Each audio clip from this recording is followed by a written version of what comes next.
ओम तव कथामृतं तप्तजीवनं कविभिरीडितं कल्मषापहं শ্রবণমঙ্গলম শ্রীমদাততম ভুবি গৃণন্তি ये ভুরিদা জনাঃ। শ্রী ভগবানের অশেষ কৃপায় আবার আমরা সমবেত হয়েছি শ্রী শ্রী লাট্টু মহারাজের স্মৃতিকথা, শ্রী লাট্টু মহারাজের স্মৃতিকথা শ্রী চন্দ্রশেখর চট্টোপাধ্যায়ের লেখা এই গ্রন্থ থেকে পাঠ এবং আলোচনার উদ্দেশ্যে। আমি আজকে একটু দেরি করে এসেছি, আপনারা কিছু মনে করবেন না, এর জন্য আমি ক্ষমা প্রার্থী। আমরা শুরু করছি এই ভাবনা থেকে। আমরা আগের দিন পড়ছিলাম সন্ন্যাস এবং তপস্যা, এখানে গিয়ে শেষ করেছিলাম।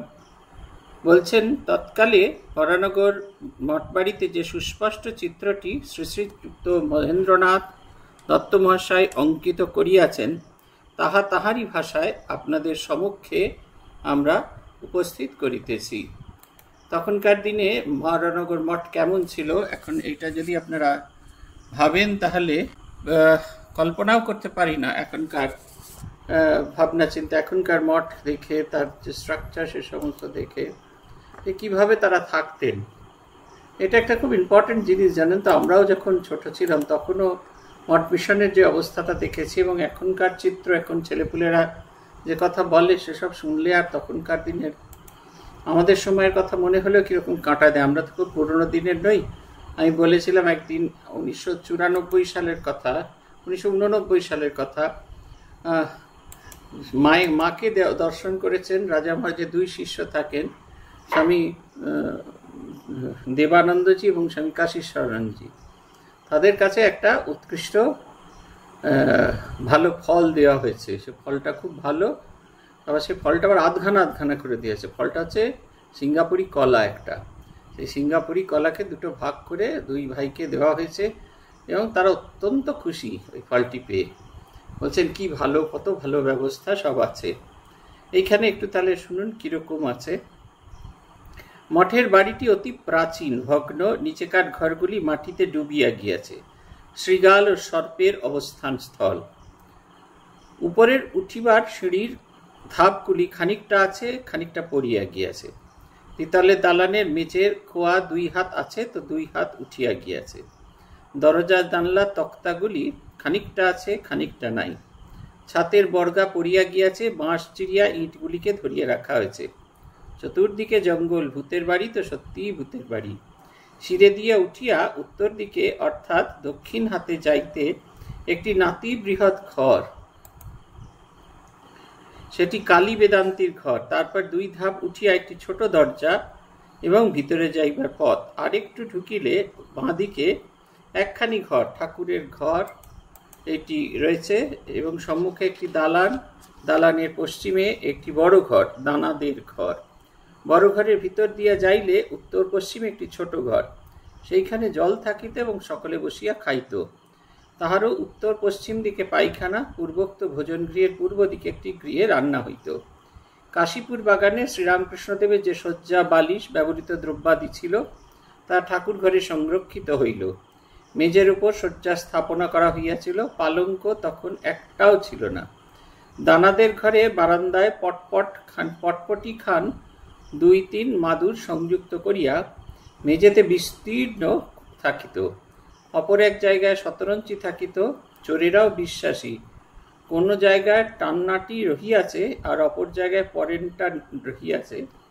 জেলের জালবত, মাথার বালিশ, বারান্দা চ্যাটায়ের নিচে নরম ইট দেওয়া, এবং তাহাদের ঘরের সাজসজ্জার আসবাব ছিল। এই হচ্ছে থাকার ঘর। সিঁড়ি দিয়ে খানিকটা, একতলাটা ব্যবহার করাই যেত না, তার কারণ মেঝেটা, একতলাটা বসে গিয়েছিল, মাটিতে অনেকটা বসে যাওয়ার জন্য সেখানে শেয়াল, এখনো আমাদের এখানে এত শেয়াল আছে। পরশু দিন ছাত্রদের হস্টেলে একটা শেয়াল ঢুকে গেছিল, সে আর বুঝে পাচ্ছে না কোথা দিয়ে বেরোবে, হিংস্র তো। সেই তখনকার দিনে ভাবু, সেই শেয়াল রয়েছে সেখানে, আর সাপ আছে, আর সিঁড়ি দিয়ে ওঠার কোনো ইয়ে নেই, দুপাশে রেলিং ছিল না। কয়েকটা ছবি আঁকা ড্রয়িং দেখেছি বর্ণনা শুনে শুনে, তাতে কোনো রকম ছিল না। এই যে কিছু সিঁড়ি আছে, কিছু সিঁড়ি নেই, মানে মাঝখানটা ফাঁকা এরকম নয়, সিঁড়িটা আছে, কিন্তু তার উপরের যে খোলনল সেগুলো কিছুটা উঠে গেছে। বারান্দার কিছু জায়গায় বারান্দা আছে, কোনো কোনো জায়গায় বারান্দার খানিকটা অংশ উঠে গিয়েছে। আর কালী বেদান্তেরই একটা ছোট্ট আলাদা ঘর ছিল যেখানে তিনি জপ ধ্যান পড়াশোনা করতেন, এবং বাকিরা সবাই একটি ঘর এবং একটি বারান্দায় শুইতেন। প্রত্যেকটি সেই ভাঙা চাটাই সেগুলোকে একটার সঙ্গে একটা সংযুক্ত করে দেওয়া হতো। ঢালাও বিছানা, এই ঢালাও বিছানা কনসেপ্টটা অনেক বছর অবধি বেলুড় মঠে ছিল। ভূতেশানন্দজির কাছে শুনেছি 1926 সালে যখন প্রথম মংসকন, প্রথম সাধু সম্মেলন হয়, রামকৃষ্ণ মিশনের প্রথম সম্মেলন হয়, সেই সম্মেলনে অতিথিদের থাকার জন্য স্বামীজির পাশে একটা ঘর আছে। আপনারা যারা রঙ্গনাথানন্দজিকে দর্শন করেছেন তারা অবশ্যই, উনি ভাইস প্রেসিডেন্ট অবস্থায় দর্শন করেছেন, অবশ্যই দেখেছেন সেই ঘরেতে মহারাজ থাকতেন। এটি বড় ঘর ছিল যেটি লাইব্রেরি হিসেবে ব্যবহার করা হতো। সেই ঘরের বই খাতা সমস্ত আলমারি টালমারি সরিয়ে টানা বিছানা করা থাকতো। এই তোষক পাতা, মাদুর, তার উপর তোষক পাতা। সেইখানে শরৎ মহারাজও আছেন, আবার ছেলেপুলেরাও আছে। ভূতেশানন্দজি বলছেন আমরা খানিকটা ডিগবাজি খেয়ে নিলাম। শরৎ মাঝে যখন অপছন্দ হতেন উনি তাকিয়ে দেখে একটু গম্ভীর হয়ে যেতেন, এইটি যথেষ্ট ছিল। আর এদেরকে সেই টানা আর মাছের জালের মতো মশারি, সুতির মশারি মাছের জালের মতো, জাল বলতে খুব খারাপ অবস্থা আর কি, কোথাও আছে কোনো অংশটা আছে কোনো অংশটা নেই। আর মাটির তলায় নরম ইট, নরম ইট মানে যে ইটগুলো পুরনো হয়ে গেছে, নোনা ধরা ইট, সেগুলো আর ভালো ইটের মতো শক্তপোক্ত হয় না, তার খানিকটা নরম হয়ে গেছে, খানিকটা চলে গেছে, ঘাড়ের কাছে লাগবে না, সেইটা ওই মাদুরের তলায় রাখা থাকতো যাতে মাথায় দিয়ে শুতে সুবিধে হতো। আমরা এটা কল্পনাও করতে পারি না যে এরকম একটা জীবনে, এরকম একটা আন্দোলন থেকে শুরু হয়েছিল সবটুকু। আমরা এটা আমাদের সকলের কল্পনার বাইরে। আমরা ছবি টবি এখন দেখি, সেই বাড়িটার তার কিচ্ছু নেই, শুধু দুটো মানে গেটের দুটো অংশ ছাড়া কিচ্ছু নেই, সবটা বাড়িটা ভেঙে গিয়েছে। আমরা কল্পনাও আনতে পারি না বাড়িটা কি ভয়ানক ছিল। কিন্তু এই বাড়িতে থেকে সবাই সাধন ভজনে মগ্ন হয়েছিল, এমন মগ্ন হয়েছিলেন তাদের খাওয়া দাওয়ার কথা মনে পড়তো না। যেহেতু খাবার দাবার ছিল না সেই কারণে তারা সেই একেবারে ডুবে থাকতেন, সেই সাধন ভজনে ডুবে থাকতেন। এবং তাদের বাহ্যিক পরিবেশ ডুবে থাকার থেকে ভুলে থাকার সবচেয়ে বড় উপায় ছিল ভগবানকে ডাকা। এটা আমাদের সকলের জন্য একটা শিক্ষণীয় জিনিস। এই জগৎকে ভুলে থাকার সবচেয়ে ভালো উপায় হচ্ছে দারিদ্র্যকে অবলম্বন করা অথবা ঈশ্বরকে চিন্তা করা। ঈশ্বর স্বরূপ, ঈশ্বর রসস্বরূপ, তাকে চিন্তা করলে এইসব পাওয়া না পাওয়ার অনেক হিসাব গুলিয়ে যায় এবং সেগুলো তখন আমাদের কাছে অপ্রয়োজনীয় বলে বোধ হয়। এইখানে একটি ঘর ছিল, দানাদের ঘর। এরকম একটি ঘর কাশীপুরেও ছিল, দৈত্য দানা। কাশীপুরের এটি এখন ঘর হয়ে গেছে। আপনারা দেখবেন কাশীপুরে ঢুকে যে ঘরে ঠাকুরের ছবি আছে একতলায়, এখানে সন্ধ্যারতি হয়, তার ঠিক ডান দিকের যে ঘরটা সেটি দানাদের ঘর। আজ যদি এটা দানাদের ঘর ছিল, এটা ঘর ছিল না, এটা একটা খোলা বারান্দা ছিল, মাধবী লতা দিয়ে ঢাকা। স্বামী রামকৃষ্ণানন্দজির একটি জীবনী প্রকাশিত হয়েছে, যেটি সম্পাদনা করেছেন স্বামী চেতনানন্দজি এবং স্বামী বিমলাত্মানন্দজি। তার কভার পেজে এবং ফ্রন্ট পেজে এবং ব্যাক পেজে দুটো ছবি আছে। তার মধ্যে ওই ফ্রন্ট পেজের ছবিটা যদি আপনারা দেখেন তাহলে আপনারা দেখতে পাবেন এখন যেখানে আপনারা খুব সহজে উঠে যান কাশীপুর উদ্যানবাটিতে, সেইখানে আগে 4টে সিঁড়ি ছিল। আমি অন্তত দুটোতে দেখেছি। খানিকটা রাস্তা অনেকটা নিচু ছিল, রাস্তা উঁচু হতে হতে হতে এখন সবকটা সিঁড়ি রাস্তার তলায় চলে গিয়েছে। এবং অন্যদিকে যেটা ছিল, ওই যেটা দানাদের ঘর বলে আছে, সেটা একটা খোলা বারান্দা, সেটা সবটা মাধবী লতার দিয়ে ঢাকা ছিল এবং সেই ঘরে তারা দুপুরবেলা বিশ্রাম করতেন। মাঝের ঘরটা, ঠাকুরের ঠিক নিচের ঘরটা, এই ঘরে লম্বা বিছানা পাতা থাকতো, বিছানা বলতে মাদুর পাতা থাকতো, সেইখানে তারা থাকতেন। এরপর ঘরে শ্রী শ্রী মা থাকতেন। আর ঠাকুরের ঘরে ঢোকার পদ্ধতিটা হচ্ছে ওই যে দিক দিয়ে, ওই কাঠের সিঁড়ির ওই দিকে একটা এন্ট্রেন্স আছে, এখনো আছে, সেই এন্ট্রেন্সটা দিয়ে অনেকে আসতেন। আবার অনেকে যেটা কংক্রিটের সিঁড়ি আছে সেই সিঁড়িটা দিয়েও যেতেন। বর্ণনা আছে ঠাকুর সেই সিঁড়ি দিয়ে তীর বেগে নেমে যাচ্ছিলেন, সেইটি আছে বর্ণনা। এইগুলি তখন থেকে ছিল, শুধু তার খোল নলছে, সম্পূর্ণ বদল করা হয়েছে। কারণ বাড়িটা, কাশীপুর বাড়িটা একবারে সম্পূর্ণ ভেঙে গিয়েছিল। মূল স্ট্রাকচারটা রেখে আবার তার উপর নতুন করে বাড়িটা তৈরি হয়। কাশীপুরে সবটাই নতুন, শুধুমাত্র যেটা পুরনো সেটা হচ্ছে ভাবটা পুরনো। ভগবানকে ডাকার, ভগবানের সেই অত অসুস্থতা অবস্থাতেই ভগবানের প্রতি প্রীতি, অবতারের যে ভগবানের প্রতি প্রীতি, যে ছবিটা আমরা দর্শন করে থাকি, সেইটি হচ্ছে এখানে নতুন। এটির আগে কখনো আমরা কোথাও কোনো জায়গাতে দেখতে পাইনি। এই যে এরা দেখুন এত কষ্ট করেছেন, এত করেছেন, নিজেদের মুক্তির জন্য নয়, জগতের সকলের যাতে কল্যাণ হয়। ওইটা অল্প বয়সী ছেলেপুলেরা, তাদের তো লেখাপড়া ছিল, সংসার ছিল, সব ছিল, তবু তারা কেন চলে এলেন? তার কারণ তাদের কাছে এটা খুব সামান্য মনে হয়েছিল। আপনারা যারা সংসারে আছেন তারা অনেকে বলে থাকেন যে সংসার ছেড়ে যাওয়াটা খুব কঠিন। এটা ঠিকই, সংসার ছেড়ে যাওয়াটা খুব কঠিন, কিন্তু সংসারী থেকে সংসারী হওয়াটা তার চেয়েও বড় কঠিন বিষয়। সেইটা যদি করতে পারেন তাহলে সংসারে থাকাটা, সংসারী সাধু হওয়াটা খুব একটা কঠিন জিনিস নয়। এই মঠের দানাদের ঘরে লাট্টু মহারাজ থাকতেন।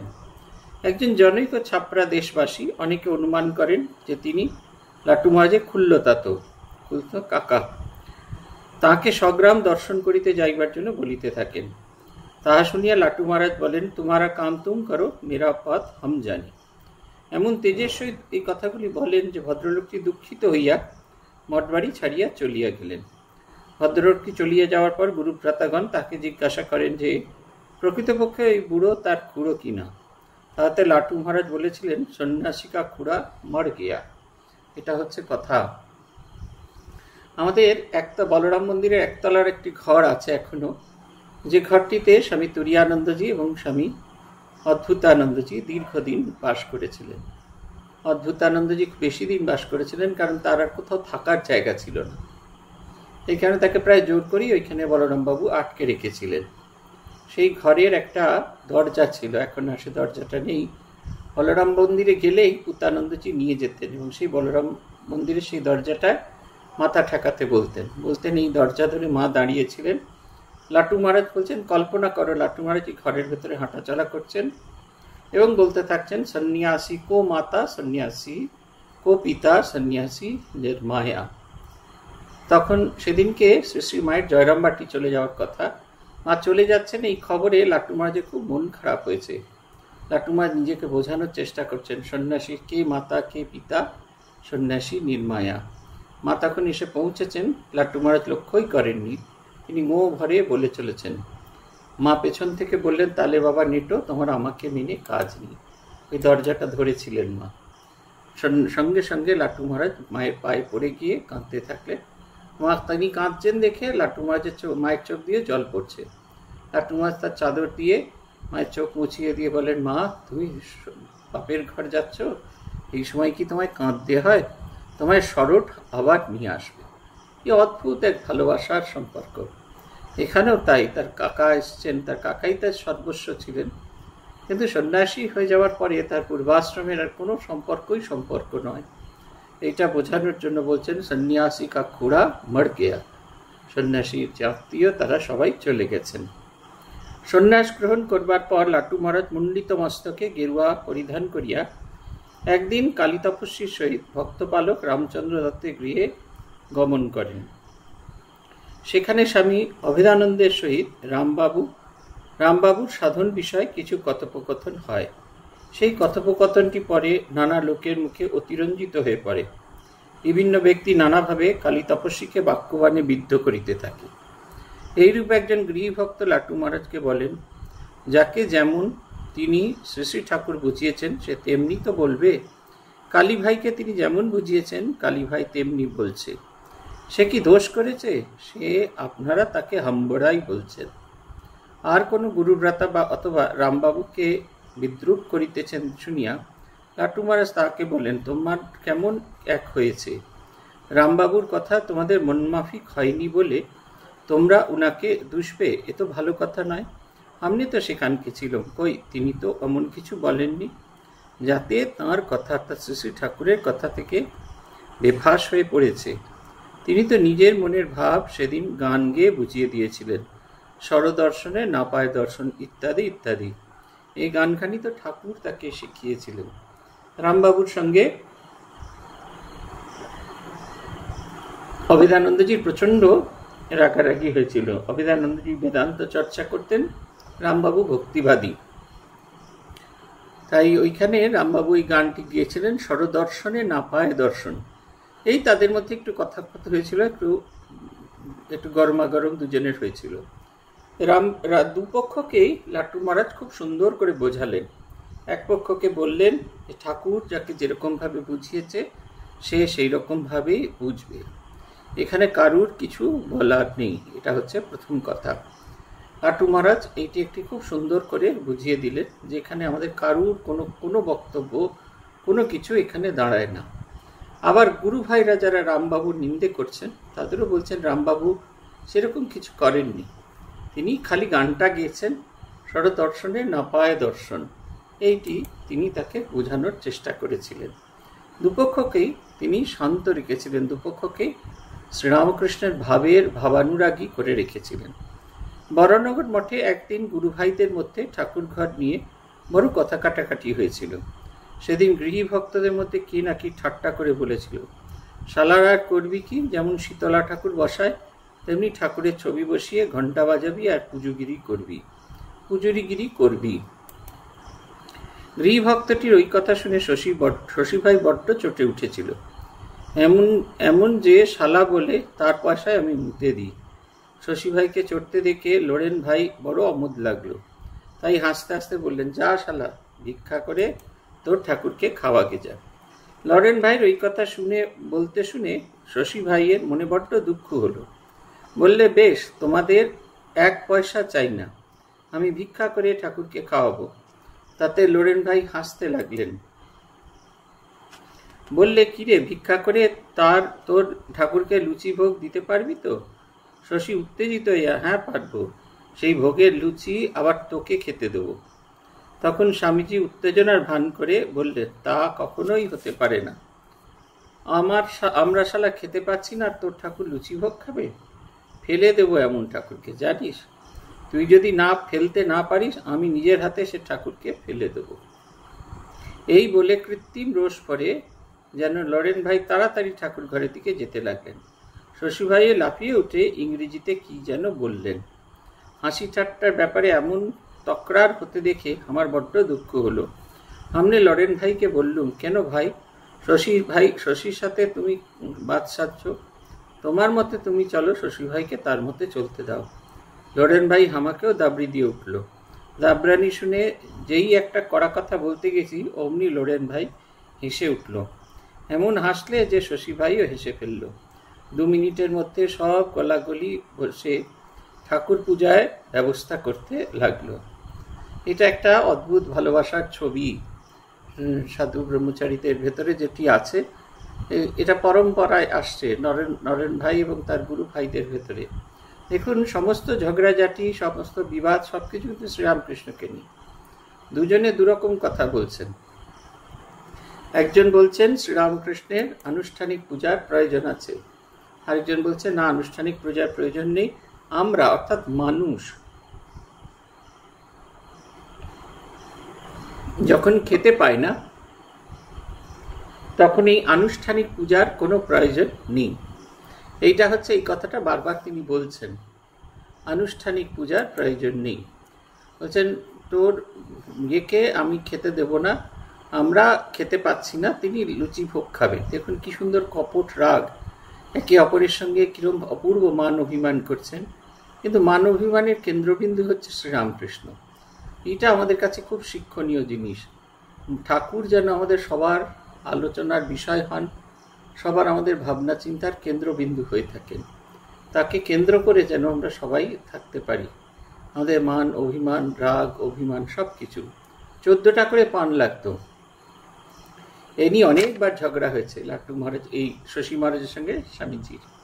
বলছেন তোর ঠাকুর শালা 14টা করে পান খান, স্বামীজি বলছেন 14টা না 16টা, I want 16 বলে চিৎকার করে আমাদের শশী মহারাজ বলতেন। স্বামীজিকে তিনি একটি পিঠে সেদিনকে গুম করে ঘুষিও মেরে দিয়েছিলেন। এবং তারপরে পরবর্তীকালে অনেক পরে শশী মহারাজ তখন চেন্নাইতে আছেন, একটু একটু করে অসুস্থ হয়ে পড়েছেন। তিনি স্বামীজির ছবির সামনে গিয়ে ক্ষমা চাইতেন। কিন্তু এই ভাবনা চিন্তা যেটা দেখি সেটা হচ্ছে অদ্ভুত ভালোবাসা। ভালোবাসাটা খুব বেশি জরুরি। আমাদের পূজনীয় স্মরণানন্দজি যেদিনকে আমি হেডকোয়ার্টার্সে আসি পোস্টিং হয়ে, ভারী সুন্দর একটা কথা বলেছিলেন। এখানে আমরা 30 জন সাধু থাকতাম। আমরা হেডকোয়ার্টার্সে 30 জন সাধু, ব্রহ্মচারী আমরা 5 জন এবং 25 জন সন্ন্যাসী থাকতেন। ব্রহ্মচারীরা 5 জন হলেও তারা ঠিক ওই সন্ন্যাসীদের ক্যাটাগরিতেই বিচার করা হতো, তাদেরও ওই রকম একই সম্মান দেওয়া হতো। এবং তিনি বলছেন যে কাজের জায়গায় আমাদের মতান্তর হবে, কিন্তু মতান্তর যেমন এমন পর্যায়ে না পৌঁছায় যে মনান্তর হয়ে যায়, মনের যেন কোনো রকম বিক্ষেপ না হয়, সম্পর্ক যেন ভীষণ ভালো থাকে। আমি 14 বছর হেডকোয়ার্টার্সে দেখেছি বহুবার কাজের জায়গায় আমাদের মতান্তর হয়েছে, ফাটাফাটি হয়েছে, কিন্তু আমাদের মনান্তর কখনো কোনো দিন হয়নি। অদ্ভুত এক ভালোবাসার বন্ধনে আমরা বাধা পড়েছি। সাধু ব্রহ্মচারীরা একে অপরকে যে কি ভালোবাসতেন হেডকোয়ার্টার্সে থাকাকালীন, না বললে আপনারা, না দেখলে আপনারা বুঝতে পারবেন না, শব্দ দিয়ে বোঝা যায়নি। এটা আজকে যখন পড়ছিলাম যেতে যেতে, তখন আমার শুধু সেই কথাটাই মনে হচ্ছে। শ্রীরামকৃষ্ণ হলেন ভালোবাসার স্বরূপ, প্রেমের স্বরূপ। তিনি আমাদের সকলকে সেই প্রেমের বন্ধনে বেঁধে রেখেছেন। সকলে আমরা সেই প্রেমের বন্ধনে বাধা পড়ে আছি। তার থেকে পালিয়ে যাওয়ার কোনো উপায় নেই, কোনো রকমভাবে আমরা সেখান থেকে পালিয়ে যেতে পারবো না। একদিন একজন প্রবীণ গৃহভক্ত বরানগর মঠে এসে বেশ মাতব্বরি চালে লম্বা লম্বা বচন ছেড়ে যুবক সন্ন্যাসীগণকে খোঁচা মারে কথা বলতে লাগলেন। সকলেই তাহাকে ভক্তি শ্রদ্ধা করত, সেই জন্য কেহই তাহার কোনো প্রতিবাদ করেন নাই। শেষে লাটু মহারাজ কাছে আসিয়া তিনি যেই বলেছেন, কিরে পেট বৈরাগী হয়েছেন? লাটু মহারাজ তখন কি মুডে ছিলেন জানি না, অমনি তাহাকে বলিলেন, কেশববাবুর কাছে ঠাকুর একটা আঁশচুপড়ির গন্ধ না হলে ঘুম হয় না গল্প বলেছিলেন। আপনারা অনেকেই জানেন যে মেছুনি তিনি বাজারে মাছ বিক্রি করতে এসে ঝড়ে পথ হারিয়ে তিনি তার বন্ধু মালিনীর বাড়িতে এসে রাত্রে আশ্রয় নিলেন। মালিনীর তো অতিরিক্ত ঘর নেই, তাই যে ঘরটায় তিনি থাকতেন সেই ঘরেই ফুল রাখা হতো। সেই ঘরেতেই তার বন্ধু মেছুনিকে তাকে থাকতে দিয়েছিলেন। আর সারা রাত সে ফুলের গন্ধে আর ঘুমোতে পারছে না। তার বন্ধুর এই অস্থিরতা দেখে মালিনী জিজ্ঞাসা করলেন, হ্যাঁ ভাই, তোমার এরকম অবস্থা কেন? বলছে, আমার সেই আঁশচুবড়িটা কোথায়? বলছে, এই বাইরে রাখা আছে। গিয়ে দেখলো শুকনো খটখট হয়ে গেছে আঁশচুবড়িটা। তখন ঝপাস ঝপাস করে তাতে জল দিয়ে তার থেকে ভুরভুর করে মাছের আঁশের গন্ধ বেরোতে থাকলো। সেটি মাথার কাছে রেখে ভোঁস করে ঘুমোলো। কেশবচন্দ্র সেনকে ঠাকুর নিমন্ত্রণ জানিয়েছেন মুড়ি খাবার নিমন্ত্রণ। মুড়ি ছাড়া অনেক কিছু হয়েছিল, লুচি, ধবধবে সাদা লুচি, এমন সাদা লুচি যে সারা দক্ষিণেশ্বর মন্দির ঝুড়িটা যখন নিয়ে আসা হচ্ছিল আলোকিত, আলো ঠিকরে পড়ছিল। লুচি, বেগুন ভাজা, নানা রকমের তরকারি, আর শেষ পাতে ক্ষীর, দই সব দেওয়া হয়েছে। কেশববাবু বললেন, আমি খেতে পারবো না। ঠাকুর বললেন, অম্বল দেওয়া হয়েছে কি করতে?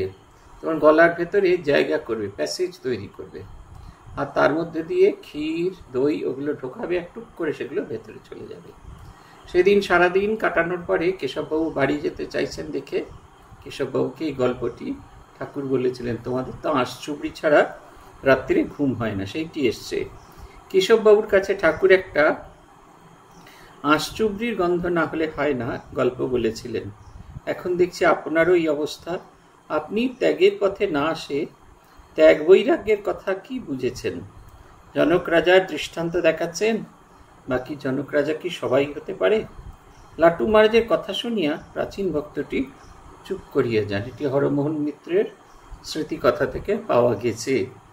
এই প্রাচীন ভক্ত খুব যাচ্ছে তাই করে বলছিলেন এবং তাদের বলছিলেন এই সংসার ছেড়ে সন্ন্যাস। আর কেউ বিশ্বাস করতেন না আগেকার দিনে। শ্রীরামকৃষ্ণদেবের শিষ্যদের মধ্যে অনেকেই বিশ্বাস করতেন না। মাস্টারমশাই অবিশ্বাস করতেন না, কিন্তু অন্তর থেকে বিশ্বাস ছিল না তার। তিনি ত্যাগ বৈরাগ্যের কথা ভেবেছিলেন, কিন্তু ছিল না। আমাদের রামচন্দ্র দত্তের তো একেবারেই বিশ্বাস ছিল না। তিনি বলেছিলেন তারা ঠাকুরের ভাবটা ঠিক মতো বুঝতে না পেরে অন্যরকমভাবে শ্রীরামকৃষ্ণের ভাবটিকে প্রকাশ করছে, এই কথা তিনি পরিষ্কার করেছিলেন। অনেক বছর পরে স্বামীজি যখন বিদেশ থেকে ফিরে এলেন, তখন তিনি একদিন রামচন্দ্র দত্তের সঙ্গে দেখা করতে এলেন। বলরাম বসুর যে বেদিঘরটা আছে, এই জগদ্দানে যে বেদিঘর আছে, যে ঘরে ঠাকুর এসে বসেছিলেন, সেই ঘরের দোতলার একটি ঘর আছে, এবং সিঁড়ি আছে, ওই সিঁড়ি দিয়ে ওই ঘরটিতে যাওয়া যায়। ওইটি রামচন্দ্র দত্তের ঘর ছিল, এবং তখনকার দিনে ওই ঘরের সঙ্গে একটি টয়লেট ছিল, একটা বারান্দা সংযুক্ত করা ছিল, এখন আরও ভালো হয়েছে। সেইটির সঙ্গে একটি টয়লেট ছিল। এখনো পর্যন্ত ঘরে সেই রামবাবুর সময়কার পঙ্খের কাজ এখনো আছে, সেগুলোকে মেনটেন করা হয়েছে। ওই ঘরে এসে রামবাবুর সঙ্গে নরেন দত্ত কথা বলছেন, তখন তিনি বিশ্ববিজয়ী বিবেকানন্দ। তারপরে এই সময় রামদা বাথরুমে গিয়েছেন আর চটিটা ভুলে গেছেন। এই দেখে নরেন দত্ত সেই স্বামী বিবেকানন্দ সেই চটি জুতোটা নিয়ে বাথরুমের সামনে রেখে ফিরে আসছে। তিনি দেখেননি যে রামবাবু স্বামীজিকে তার এই জুতোটা ওখানে রাখতে দেখেছেন।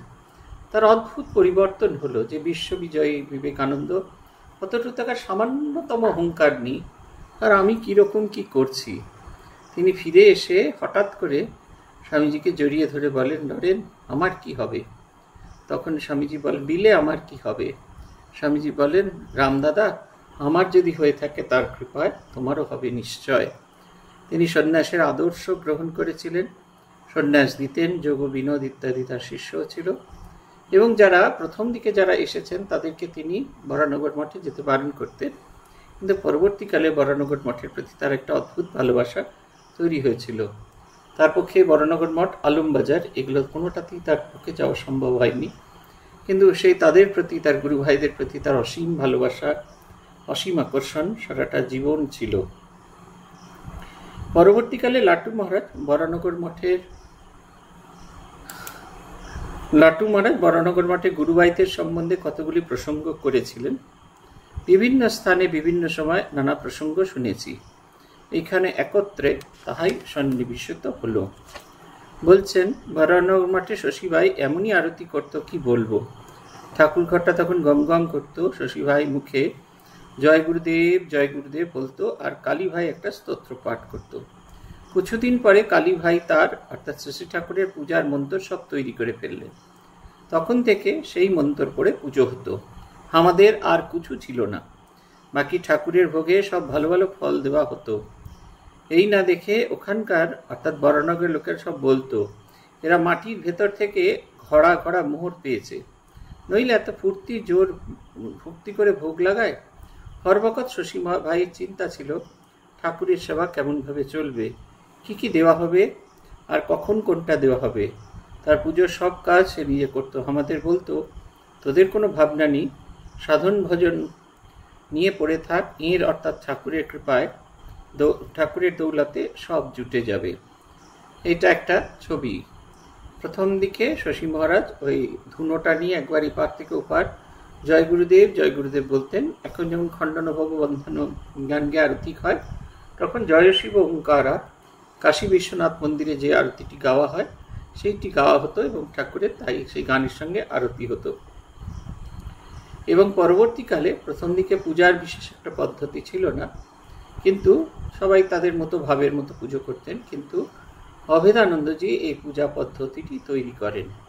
পূজা পদ্ধতিটি যেরকম সাধারণ নিয়মে আছে সেইভাবেই পূজা করা হয়, শুধু আলাদা হচ্ছে স্বস্তি বাচনটি আলাদা, এবং ঠাকুরের আমাদের ঋষ্যাদির ন্যাস, ধ্যান, পূজার পদ্ধতি, অন্তর্মাতৃকার ন্যাস, এগুলো কিছু কিছু পরিবর্তন আলাদা আছে, কিন্তু সেগুলোকে সবটুকুকে কম্পাইল করে এই পুজো হওয়া শুরু হলো। পুষ্পাঞ্জলি মন্ত্র, প্রণাম মন্ত্র, সপার্শ্বদ শ্রীরামকৃষ্ণ স্তোত্র, পূজা প্রথমে ছিল না, এবং পরবর্তীকালে এটি সংযুক্ত হয়েছে। হিতানন্দজি ধীরে ধীরে, হিতানন্দজি যখন করেন তখন মঠ যতখানি উন্নত হয়েছিল পূজা অর্চনায়, ঠিক ততখানি আছে। পরবর্তীকালে মূল স্ট্রাকচারটি রেখে একটু একটু পরিবর্তন সেগুলো সংযুক্ত করা হয়েছে পূজা পদ্ধতিতে। এখন তো আরও মডার্ন, আরও ভালো করে হয়, কিন্তু ওই মূল শশী মহারাজের লেখা সেইটি ধরেই করা হয়। এই আমাদের অভেদানন্দজি। অভেদানন্দজি ঠাকুরের জন্মতিথিতে কীরকমভাবে দশাবতারের পূজা হবে, তাদের কি হবে, অন্যান্য ধর্মের অবতার যারা আছেন তাদের কীরকম পূজা হবে, সেগুলিকে সংকলিত করেছিলেন। বেলুড় মঠে একটি তুলট কাগজের পুঁথি আছে, যেটা শশী মহারাজ নিজে হাতে করে লিখেছিলেন। আমার কাছে তার একটা কপি আছে, ফটোকপি আছে, আমি পেয়েছিলাম, আমাকে দেওয়া হয়েছিল। তাতে একেবারে খুব বিস্তারিতভাবে পূজা পদ্ধতি বলে আছে। এখন আর বেলুড় মঠে ঠাকুরের জন্মতিথিতে অত বিস্তারিত পুজো করা হয় না। অত বিস্তারিত পুজো করতে গেলে ঠাকুরের বিশ্রাম হবে না ঠিকঠাক মতো, তাই সেগুলো একটুখানি কাটছাঁট করা হয়েছে, অপ্রয়োজনীয় জিনিস বাদ দেওয়া হয়েছে। শশী মহারাজ বিশ্বাস করতেন যে ঠাকুরের ভোগের জন্য যা কিছু প্রয়োজন সেগুলো এসে যাবে। পাড়ার লোকেরা বিশ্বাস করতো না। এত আনন্দ, এত ক্লান্তিহীন একটি জীবন তারা দেখে বড় অবাক হতো। তারা ভাবত মাটির তলা থেকে ঘোরা ঘোরা মোহর পেয়েছে। শরৎ মহারাজের গলাটা খুব সরু ছিল। একদিন সন্ধ্যেবেলা শরৎ মহারাজ গাইছেন, আর পাড়ার লোকেরা মনে করছে এরা নিশ্চয়ই মেয়ে নিয়ে এসে ফুর্তি করছে। তারা পাঁচিল টপকে ভেতরে ঢুকে দেখলেন একটা ভোঁদা মতো লোক বসে আছেন, আর তার সরু গলা দিয়ে এই গানটি বেরোচ্ছে। তারা অত্যন্ত লজ্জিত হয়ে পড়েছিলেন। তখনকার দিনের মানুষ কত কি ভাবতেন। একদিন যোগেন ভাই মাধুকরী থেকে ফিরে এসে একটা মজার গল্প বলেছিল। আমরাও সন্ন্যাসের সময় এই গল্পটি শুনেছিলাম। একদিন যোগেন ভাই মাধুকরী থেকে ফিরে এসে একটা মজার গল্প বলেছিলেন। আলমবাজারে এক বাড়িতে ভিক্ষা করতে গিয়ে কি শুনে এসেছিল, মঠে সে তা ভঙ্গি করে বলতে লাগলো। বলতেন, মাগিটার আছে কি, একখানা ঘর, পোড়া ঘর, একটাখানি খোড়ো ঘর, খড়ের ঘর, দুখানি ছেঁড়া কাঁথা আর একটা তামার ঘটি। হায় রে, বলে কিনা আমি তার বাড়িতেই চুরি করতে গেছি। একদিন রাখাল ভাইকে কে যেন একটা কাজ করতে বলেছিল। তাতে লোরেন ভাই হুকুম দিয়ে দিল, রাখাল ভাইকে কেউ কোনো কাজ করতে বলবে না। সেই হুকুম আমাদের সকলে মেনে চলত। বাবুরাম ভাই মঠ ছেড়ে মাঝে মাঝে তার আত্মীয়ের বাড়িতে থাকতো। তাই কেউ কেউ বলতো, সাধু হয়ে কোথায় ভিক্ষা করে খাবে, তা না আপনার লোকের বাড়িতে তোয়াজ করছে। একথা শুনে হামনে বললুম, সাধু হয়ে কোথায় তুমি দিনভর জপ ধ্যান করবে, তা না কে কোথায় গেল কি করলো তার খোঁজ করছো। আমার কথা শুনে গুরু ভাইটি মুষড়ে পড়ল। তখন হামনে তাকে বললাম, দেখো ভাই, বাবুরাম তো পেটের দায় সাধু হয়নি, ভগবানের জন্য সাধু হয়েছে। সেখানে সে তো জপ ধ্যানই করছে, তবে আবার কি সবাই কি রূপ সনাতন রঘুনাথ হতে পারে? আত্মীয় স্বজন যে দুদিনের, সে তো বাবুরাম ভাই খুব ভালোই জানে। আবার তাকে বলবে কি? তখনকার দিনে অর্থাৎ বরানগর মাসকালে আমাদের এমন একটা ভালোবাসা ছিল যে কেউ কারুর কথা পুষে রাখতুম না। ভিক্ষে করে কেউ কোনো ভালো জিনিস পেলে তা ঠাকুরের সেবায় লাগিয়ে দিত। হামেশা ঠাকুরের ভালোবাসা নিয়ে কত কথা উঠত। এই ভালোবাসাটা বন্ধন, এটা যতদিন থাকবে আমাদের সঙ্গে ততদিন থাকবে। আমাদের, আমি নামটা ভুলে যাচ্ছি এই মুহূর্তে, আমাদের কাশী সেবাশ্রমে ছিলেন, আমাদের আইন বিভাগ দেখাশোনা করতেন গম্ভীরানন্দজি মহারাজ, তখন সাধারণ সম্পাদক। একটি বিখ্যাত সংস্থা থেকে একটি চিঠি লিখে এসছে যে আমাদের মঠ মিশনের যে রুলস অ্যান্ড রেগুলেশনস, তার একটা কপি তাদের দিতে হবে। কেন দিতে হবে না, তারা লিখছে রামকৃষ্ণ মিশন অত্যন্ত ভালোভাবে চলছে, তাই আমরা আমাদের সংস্থাটাও ভালোভাবে চালানোর জন্য এই রুলস অ্যান্ড রেগুলেশনসগুলো লাগবে। গম্ভীর মহারাজ খুব হেসেছিলেন, এসে বলেছিলেন, লিখে দিও যে রুলস অ্যান্ড রেগুলেশনস এটা নয়, আসলে মানুষগুলো ভালো, যারা আছে এই সঙ্গে তারা মানুষগুলো ভালো। যতদিন এই ভালো মানুষগুলো থাকবে ততদিন সঙ্গে এরকম ভালোভাবে চলবে।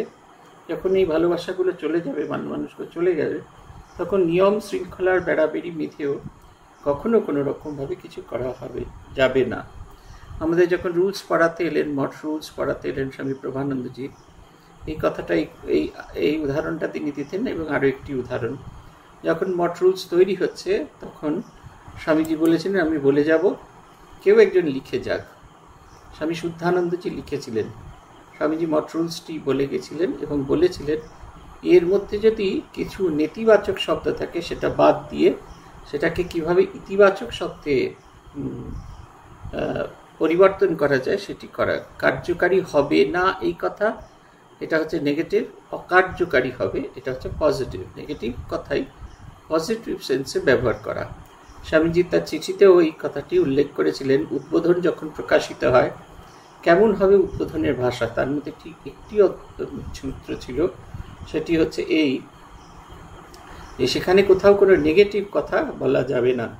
বলেছিলেন, তোরা দেখছিস নি যে যে সমস্ত বাপ মায়েরা বলে তার সন্তানকে দেখে তার কিছু হবে না, তার কিছু হবে না, তার কিছু হবে না, তার ঠিক সেই রকমই হয়ে যায়।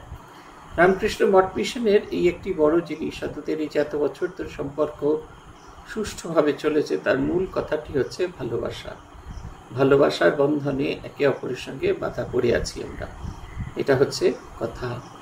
এই যতদিন এই ভালোবাসাটা থাকবে ততদিন আমরা এরকম ভালো থাকবো। যখন এই ভালোবাসাটা ধীরে ধীরে হারিয়ে যাবে, তখন নিয়মের মধ্যে পর্যবসিত হয়ে যাব, তখন আমরা এইটি আর চালাতে পারবো না, এটি তখন আর আমাদের সঙ্গে চলবে না। এইটি হচ্ছে কথা, এটা বুঝতেই হবে। এই ভালোবাসার উপরেই সমস্ত কিছু আমাদের দাঁড়িয়ে আছে, সব কিছু ভাবনা চিন্তা তার মধ্যে দাঁড়িয়ে আছে।